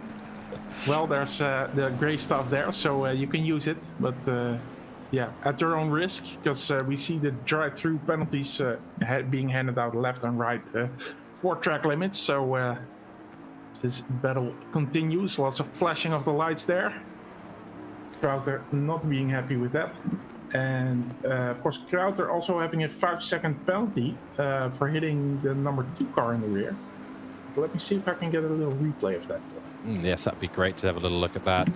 Yes, Crowther flashing the lights for whatever reason, feels that he's entitled to either the position back or to have Thielen move away, but Thielen doing his usual fancy tricks there with the defensive driving, and it has been a solid defensive driving class there from Thielen. It's been very impressive to watch so far. Do let us know when we have the replay. For now, we'll go on board with Vanoli, who has just been, I think, overtaken by David Hill, although actually this might have just gotten a lot closer here. I'm not 100% sure. We'll try and figure this one out for us, but David Hill has slipped back to nearly 14 seconds, 14 I should say, behind Prinzi at this stage of the race. So he's really falling off the pace of the Porsche, the 23 Porsche in P2 currently, and now got Vanoli to deal with behind as well. I do have that little replay for you, George, but I think we actually saw that live. We just saw a little loft tap there for Shoot the Falls. Yes, we did see that moment live indeed, but yeah. So that was that. Yes, no, thank you very much for that. Yeah, that was unlucky really, because obviously Krauter was he had pace on him, was in a bit of a battle as well. Got past Thielen, was they were battling as well with those chaps. Well, not with the chaps ahead, but they were in that battle pack, and they obviously had pace. So a little bit unfortunate there. There's a yellow flag out on track. Oh, so Krauter's had a bit of a moment again. Just doing a 50-second replay. Just right, now, let's have a little watch. Just loses it. Oh yeah, that is what we refer to here in the South Pacific as a tank slapper, when the rear end decides to go and take a little bit of an excursion, and does seem to recover quite well, but he's gonna get Miro in behind, unlapping himself, I believe. Well, that is actually for position. That is for position. Okay, well, let's go back on live with this battle, because Miro and Krauter now absolutely going at it. We've got Windy in the pit serving the stop-go 30, and Krauter does stay ahead. Miro hard on the brakes. The Ferrari's brakes serving both of these drivers very well there. That was incredibly close to the rear bumper for Miro on Krauter, but Krauter does hold on. But still with that 10-second penalty, it's not going to do him any favors here. But yeah, a big moment down there. I think was that Maggots Beckett's Chapel that he had that moment, was it? Yeah, coming out of Stowe, I think it was. Oh dear. Is that Stowe? Yeah. Oh, Miro has a little bit of a look as we go on board with Miro's Ferrari here.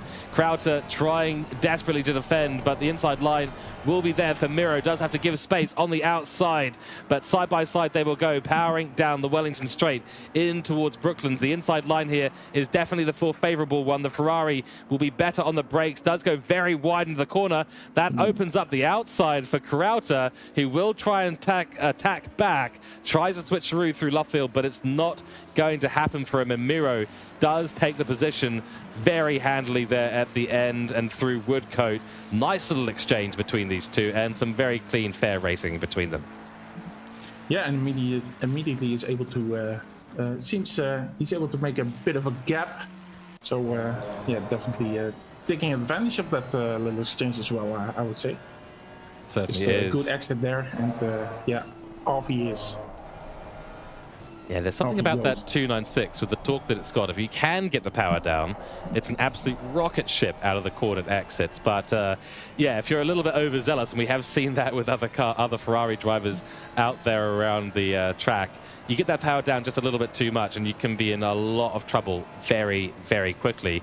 A little update on the overall race here, folks, for everyone watching, and thank you very much for tuning in, by the way. Do let us know if you have any questions in chat. We are at your disposal to answer any questions you have or any comments you've got so far. What's your favorite livery? What's been your favorite bit of action so far out on track? There is 28 minutes or just under that remaining in this race. The pit window is only open for another 3 minutes.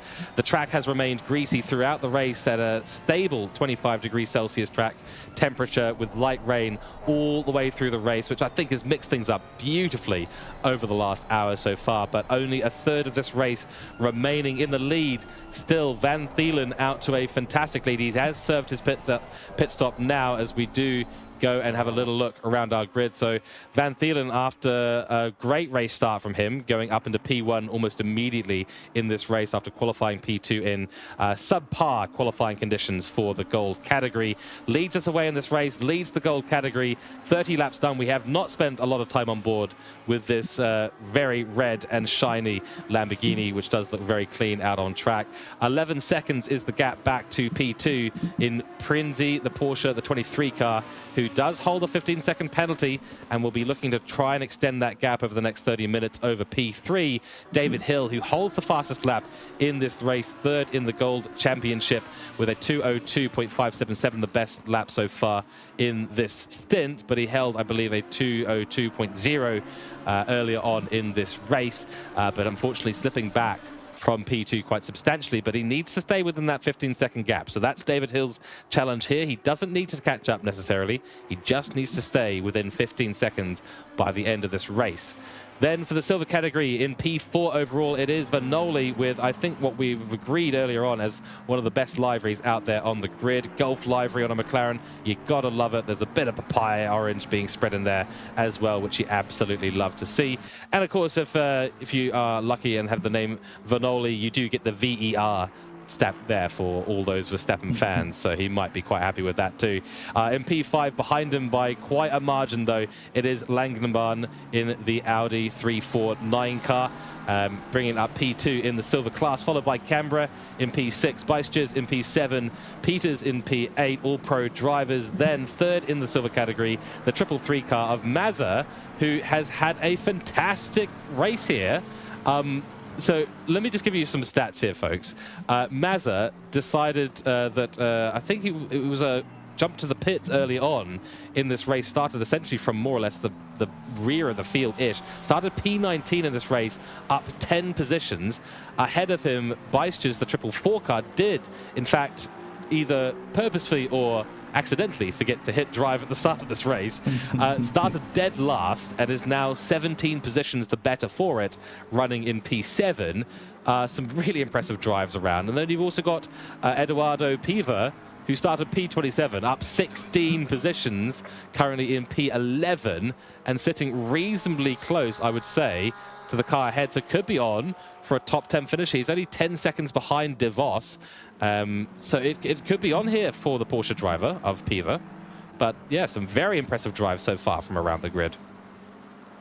Yeah, absolutely. And speaking of impressive drives, I'm still looking at Thiele, who we just spoke extensively about, I would say. Yeah, he's just against such a tough cookie to crack, because Brossamble is trying to get past him.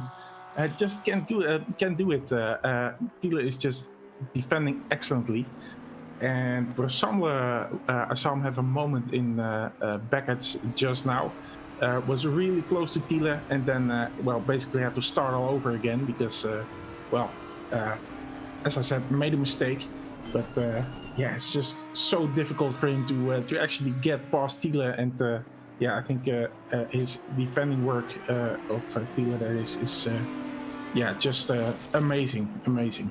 Yeah, he's been really solid and taken a little bit of a takes a sharper angle into the braking zones, brakes very late, brakes very deep, and that really does stop most of the opportunities for those behind for getting through. There is a gap there. He gets them almost offline in a way. He sort of tempts them to come through, says, yep, come on through, make a move, but closes off the gap at the same time, forcing the driver behind offline. That's a perfect 101 right out of the defensive masterclass rulebook there. You can see the exact same thing happening there.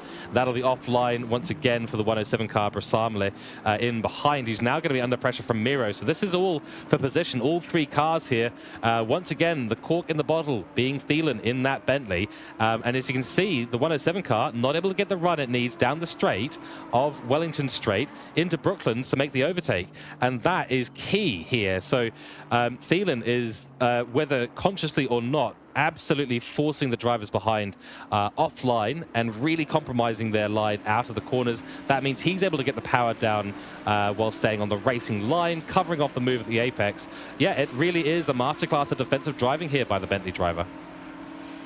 Yeah, absolutely. And you mentioned Miro. Of course, these two guys battling it out.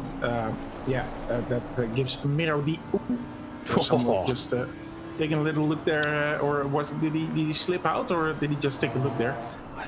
Just take a small gap in the following him, but Miro of course will want to take advantage of this. Could be that third dog taking the bone. So just looking at this battle in front of him, and we'll have to stay sharp. We'll have to take a jump on it as soon as he can take advantage. Exactly right. Now, of course, we haven't been able to see much of the defensive driving of some of the drivers in the top. We saw David Hill defending very nicely against Prinzi in the early stages of this race. That unfortunately did come to the end once the undercut had been done by Prinzi. Van Thielen as well. We haven't really seen a lot of his racecraft out there on track. He's been gone off into the distance for most of this race, and unfortunately for him, that does mean that he's lacking a little bit of screen time here in this race. So we'll get back to him towards the end of the race, but he's comfortably out there in the lead and having a solid race. Again, the 107 goes for a move, but oh, that's very wide from the Bentley. This could be the opportunity for the 107 car. Does have to give space on the inside. Oh, respectful racing by them. 3 wide into Aintree. Don't do that. It doesn't work. Okay, there we go. Miro backs out. Bentley goes very, very wide with Thielen, and through goes Brasamle, who wins in that battle. Oh dear, my heart was in my throat for a moment there. Yeah. Oh, there's a lot of flashing of the lights there from Thiele. But Miro is also able to take advantage, although Thiele is still side by side. So we'll be trying to slot in behind and have a good exit here. But yeah, as we just discussed about the Ferrari, if you're able to get your foot down here and get the traction, we're definitely in the advantage here, especially against the Bentley. So unfortunately for Daniel Thiele, finally having to give way. But yeah, as you say, masterclass in defending. So very nice job so far. It's always a pleasure to see Daniel on track. As I say, he's one of the DC-SimRacing stalwarts. So it's always active in our competitions. So yeah, definitely good to have him in the field. Absolutely, yeah, and it definitely brings some excitement out there. And, you know, I always say it's a courageous choice for whoever chooses a Bentley out on track. So a solid job there, well done. David Hill has unfortunately picked up a 5-second penalty with only 20 minutes to go in this race. That is going to really hamper his chances of getting a P2 finish. He is currently sitting 13 seconds behind Prinzi, and he'll need to reduce that gap to under 10 seconds now if he is going to retain the P2 position that he had earlier on in this race. However, I will call to attention the fact that Vanoli is now right on his rear wing, only 1.2 seconds behind. So this could be very potentially a P2 position for Vanoli at the end of this race. We'll have to keep a very close eye on the gaps and the deltas towards the end of this race. But Vanoli, if he can hold onto the back of David Hill, he will leapfrog him and pretty much guaranteed a P3 spot here in this race if he can hold onto this gap as it currently stands and not get himself a drive-through or any penalties throughout the remainder of this race. And if both of them are able to catch up to Prinzi ahead and drop that gap to under 10 seconds, this could be a P2 position for Vanoli here today. Yeah, another very strong race from Vanoli. We've seen him incredibly having incredible battle in Monza against. I have to look up his name. I'm afraid that he already signed out the championship, but I think it was Topa that he had a battle with in Monza. Topa, of course, choosing to not change his tires. And yeah, unfortunately for him, was not able to defend his position in the end. But yeah, Vanoli definitely having a strong race there and having a strong race here. And yeah, let's see what happens here if he can get onto that top 3.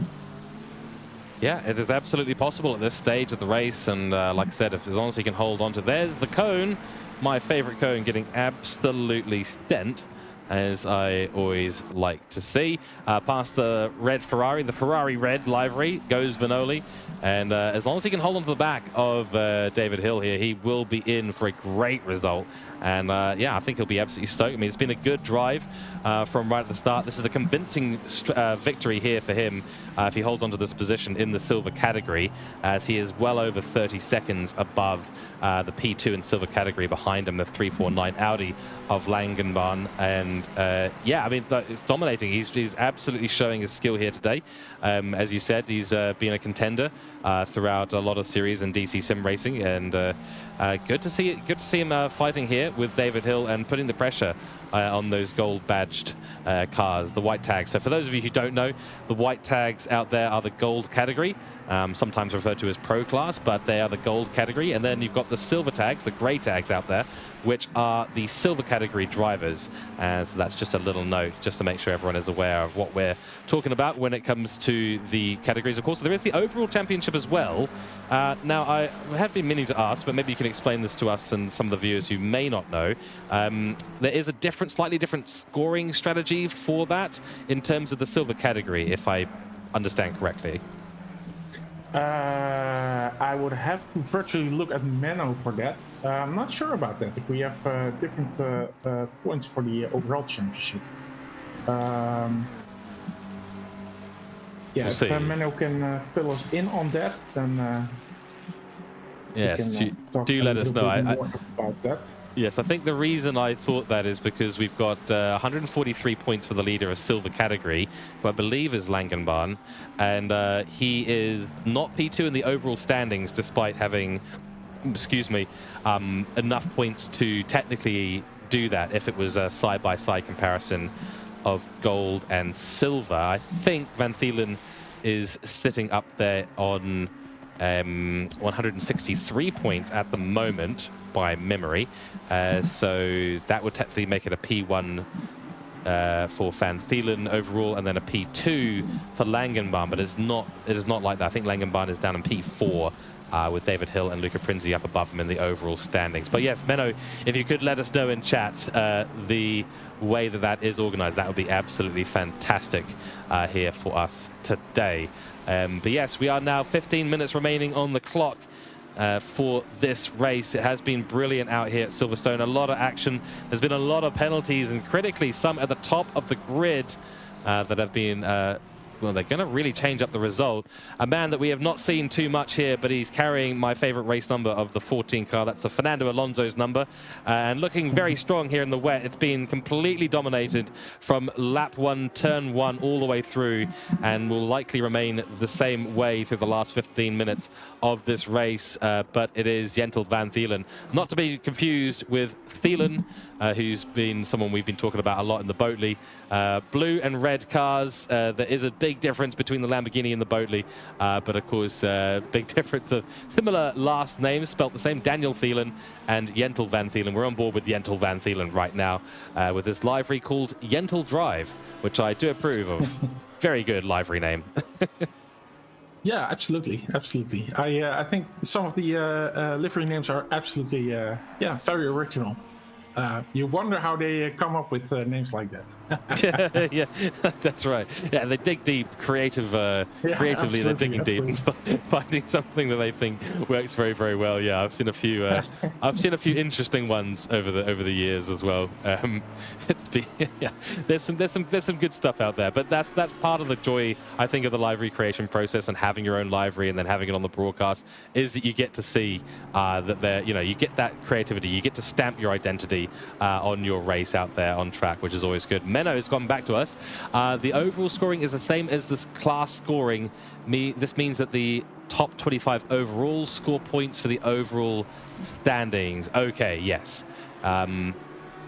So that doesn't quite explain the difference in the points that I've seen, but I think what he means is that overall in the race, not split by category. So you could get maximum points for winning silver category, maximum points for winning gold category, but if the difference between first and in those categories, but then overall in the timing sheet as we see it on the grid order at the end of the race, that also scores you points. So that explains the difference there. So yes, thank you. That will give you less. So if you're first in silver but you're fourth overall, you get 40 points in this example. So less points, but still maximum in the silver category, if that makes sense. Yes, it does make sense to me. And maybe we need to find a more alliterative way of explaining how that works. But basically, the way to think of it is overall standings in the races, regardless of category, and then your category points as well. So the category points calculated from the not from the overall, well, technically from the overall standings, but overall standings in terms of the categories. So, for example, Vanoli will get maximum points for winning silver category. Van Thielen will get maximum points for winning gold category. But Vanoli will only get points for being P4 in the overall standings in this race, whereas Van Thielen will take home maximum points in this race for a victory in the overall standings today. Yes, that sounds right. I've got a little replay for you Ooh, yes, please. David Hill situation where he got a penalty. So let's look at that, because he did not, or there we see the number 2 car, which is a lap behind that Stuart Vos. It gave him plenty of room, but yeah, there you go. He hit him, and David has been penalized for that. So, wow. So that's a unfortunate oversight there from David Hill, and the number 2 car, that's DeVos, unfortunately got the sort of the other end of the stick, so to speak, from that, and the penalty then was applied. Oh, and that is a huge update for the lead of this race in the top 3. Drive-through penalty for Luca Prinzi. That is a massive update here in the last 11 minutes of this race. He will have to come in for a pit stop. That is huge. So that is a guaranteed P3 there for Vanoli, with Prinzi having to do that drive-through. There's definitely enough time on the clock there for both of those chaps to go through. The question is, will Prinzi be able to catch them back up, as we do go on board with a few of these little races happening around the grid. DeVos was the car involved with David Hill. That caused the 5-second penalty for David Hill. Prinzi will come into the pits.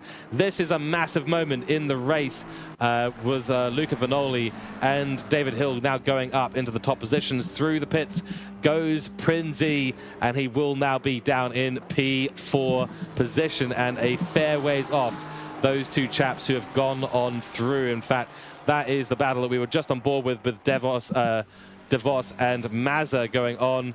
Blue flags are out for them, of course, and Prinzi will go on through. But that is a massive moment because he's still got the 15-second penalty. So track limits at the end of this race, there was no need, I think, in this commentator's humble opinion, for Luca Prinzi to be pushing at the end of this race. And sadly, he's just made a small mistake. And there you go. There's your 4th limit, and you get a drive-through. Yeah, that's... I mean, I've alluded to the 2.4-hour race on Monday. I'll do it again. I think I had 2 sets of drive-through penalties. So I absolutely cannot judge Prinzi, of course. He's a much better driver than I am in every respect. But yeah, I would agree with you that it's not necessary at this point to get that. Of course, accidents happen maybe once. But yeah, of course, it could be that he got the first 2 in an earlier stage of the race, and then it's just one mistake that you make, which is, yeah, all you need, really. Or the first 3, I should say. Yeah. So that final one tipping him over the edge. And yeah, but really unfortunate for him.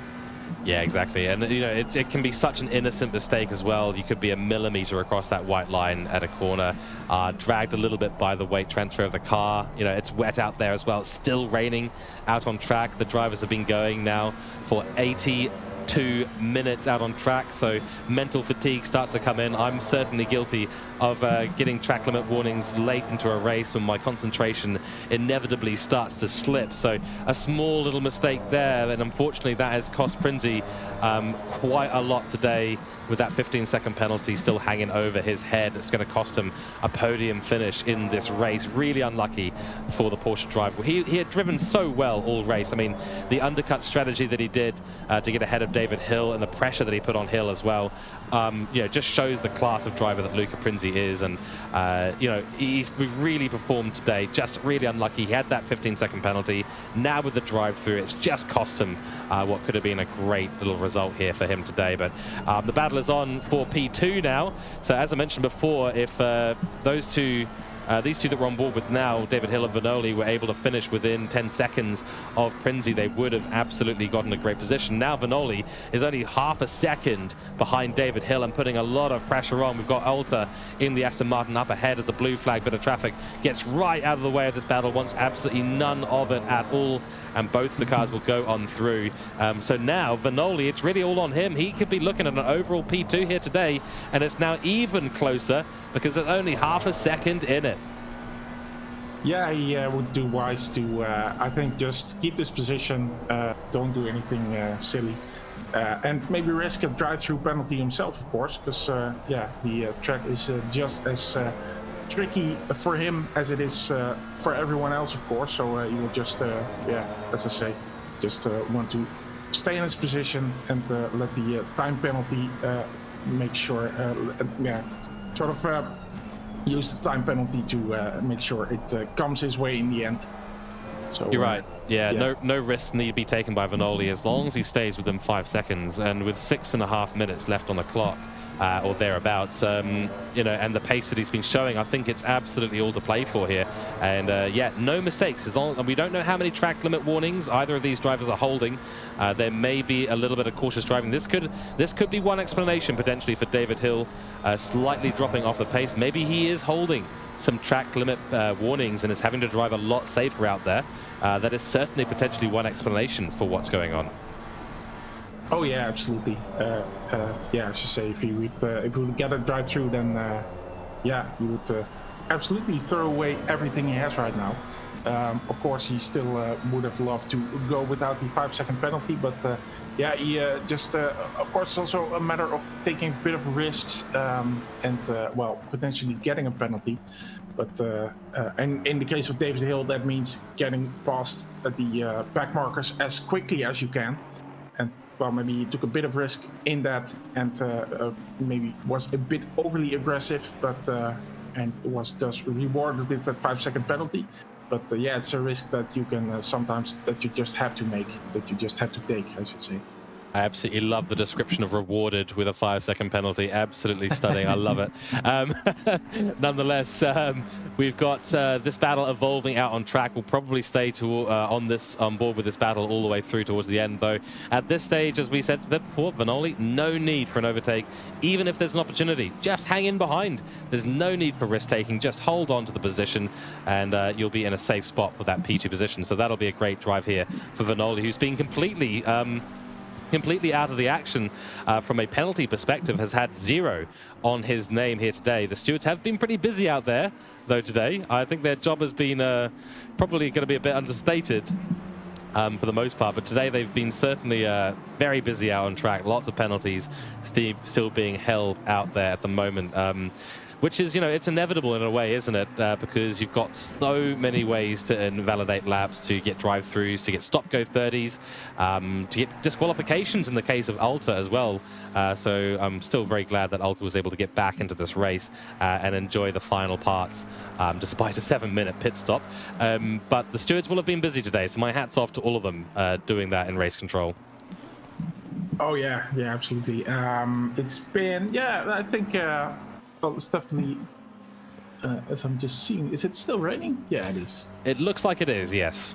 Yeah, actually, I was just kind of curious. It looked for a second if it was dry, but yeah. It's, of course, still the track greasy, as you say. But yeah, stewards definitely have their work cut out for them. Not as bad as it was in... I think we had one race in this championship where it was a bit more... I think that was Monza. But there were a bit more incidents, of course, especially Monza being famous for that, those first couple of corners, where we saw plenty of action as well. Well, Mano also always does his excellent briefings and tries to warn drivers of that, but yeah, then in the end, it only takes, well, maybe 1 or 2 people braking a bit too late and causing a bit of a pile up there. So Monza was definitely, well, in terms of incidents, it might have been a bit of a low point in this championship, but yeah, definitely they have their work today as well. Yeah, I mean, Monza known as the Temple of Speed. I've often referred to it as the Temple of Chaos. Turn 1, Rivage as well. Very tricky corners. And yeah, a lot of times you try to go side by side through there. It just does not work out. Two into one. There is probably math to support that, but in the world of sim racing, 2 into 1 does not go. It is not divisible. 2 is not divisible by 1 in the world of sim racing mathematics. Here, a drive-through penalty for Piva. Oh, that's a shame. That is a real shame there for Piva out on track. Was hunting down Mazza in front, had dropped the gap by quite a lot, down to 4.3 seconds.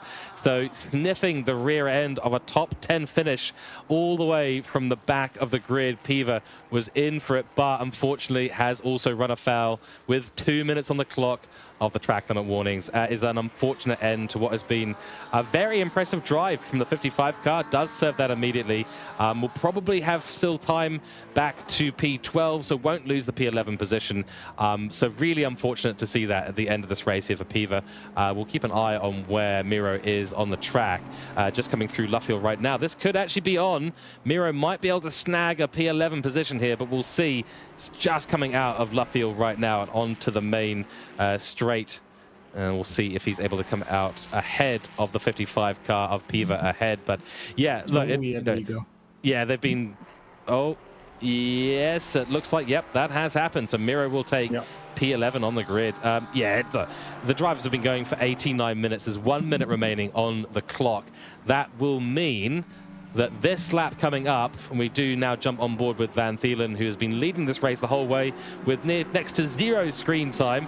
We will focus on him for the next minute or so, but this will be the final lap for our lead driver. The 14 car leader is on the final lap. Drive-through has been... Oh, that's another drive-through for someone. That's the 12 car of Stamalia. So, as I said, 90 minutes through, the concentration starts to fade, and it can be very, very tough on these drivers at the death of this race. Oh yeah, it is. It is. I was looking at the lap times. Piva was doing a 2 minute 4 something. I have to look at the exact time. It's 2 minutes 4, so he was quite a bit quicker. He was doing a time, well, pretty much comparable to the top 4. So yeah, as you say, was doing an amazing job. Chasing down Miro. Massa, I think it was. So really unfortunate for him. That goes down to that taking risks. Of course, there's a risk-reward thing, and well, being able to reach the top 10, that could have been a good goal for him. But he tried it. It didn't work. That's the way it happens sometimes.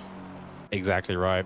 Yeah, but he will still be amongst the highest position gains out on track. Beisches will take that honours at the moment, up 16 positions, the 444 car, starting from the pits in P24 and all the way up now to the top 10, currently running in P8. 15 positions gained from Piva, so you can see how effective he has been in this race. If that was a close-in on Mazza in the last parts of this race, that would have been P10. That would have been 17 positions out on track. DeWitt down in P17 at the moment, from P29 to P17, 12 positions gained. But Canberra up in P6 at the moment, who we were just briefly on board with. Now we're on board with, again, the 180 car, the Aston Martin, up 9 positions overall, with Peters behind in up 7 positions overall. So some really great drives from those up the top of the 10. Leader has finished the race, so I've managed to time that very poorly, but Van Thielen goes across the line here and celebrates in very appropriate style here. Congratulations to Van Thielen. Has had a wicked drive throughout this entire race, has been dominant throughout the race. David Hill will come through in P2, but Vanoli is close enough to take the P2 spot away from him. So the fastest lapper out there on track, David Hill, will take the fastest lap, but will take P3 in this race. Vanoli will be stoked with this. A great result for him out on track. A P3 overall, first in silver class, comes across the line. That is an excellent, excellent drive from the 26 car. He'll be stoked with that. Prinzi will be, unfortunately, a little bit less stoked with this performance. The 15-second penalty will not drop him a position, but the drive through the end of this race really cost him a massive amount. But a P4 overall, you know, at the end of the day, you've got to take that. Langenbahn will take P2 in silver class as the rest come across the line. And, you know, overall, a fantastic race there as a drive-through penalty picked up right at the end of the race. Oh, dear. So, yeah, a few little incidents towards the end, but you can't take it away from this man here. He is driven superfluously all race long for 90 minutes here in round 4 of the GT World Sprint Series here at DC-SimRacing, live on YouTube, of course. And yeah, the 14 car, Fernando Alonso's number, bringing some luck this man's way and staying clear of the action, having a quiet race, but a good race nonetheless. Absolutely. Well, congrats to him. And well, let me take this moment to thank you, George. Welcome to the team. It's great doing this with you, and Menno also says lovely commentary, guys. Well, I'm gonna shift that straight to you. That compliment. I'm also here, but oh, yeah, I appreciate. Nice to have you. I appreciate that very much. No, it's been a pleasure to be here, and a fantastic race you've all put on. And the series will continue, of course, in 2 weeks' time. We'll talk about that in just a moment. And thank you, Menno, of course, as well, for the compliments there. He is referring to both of us. Take the compliment. Take the compliment, Daniel. Okay, you've been great here supporting me in the comments box. Awesome. Thank you, Menno, for the compliment. Absolutely. There you go. Great. So, of course, looking around your final order of the grid here at the end of 90 minutes at Silverstone for round 4. Van Thielen does take the top spot, of course, 91 minutes overall lap, 44 laps done, with Vanoli taking P2 after the penalty applied to David Hill, who will take the fastest lap, but P3 overall. So that's your P1 in gold category goes to Van Thielen. David Hill will take P2 in gold class, and Prinzi a P3. Silver class will be Vanoli, Langenbahn, and Divos taking the 1, 2, 3 positions for that. Overall, a big win here for Van Thielen, but Vanoli takes P2 overall. That is going to bag him a bunch of points in the overall category. David Hill taking your P3 spot, with the rest of the results, of course, being available on simgrid.com. So make sure you go and check out the DC-SimRacing chaps over on simgrid.com. And of course, if you've been enjoying today's broadcast, please do give us a like and a subscribe on the YouTube channel. It really does help us out. And of course, as Daniel, you've mentioned earlier on, not just ACC here at DC-SimRacing, a whole bunch of different games and a whole bunch of skill levels as well. So if you're a rookie or if you're a pro, sign up and enjoy some fantastic racing with all the chaps here and the lovely admins. And of course, a big thanks to the stewards in the background and the admins for putting on such a great series for us. Yes, absolutely. Yeah, well, I have to say, currently we unfortunately only have Gran Turismo 7. We're always looking for guys who want to help us out with other series as well. So if you have any kind of talent, stewarding, commentary, whatever, just reach out to us. Or if you want to host a nice racing series, Race Room, iRacing, whatever's your fancy, just reach out to us, and we can help you there. So, yeah, again, thank you, George, for your commentary. Great to have you with us, and yeah, I had great fun once again with the Raven Comms team.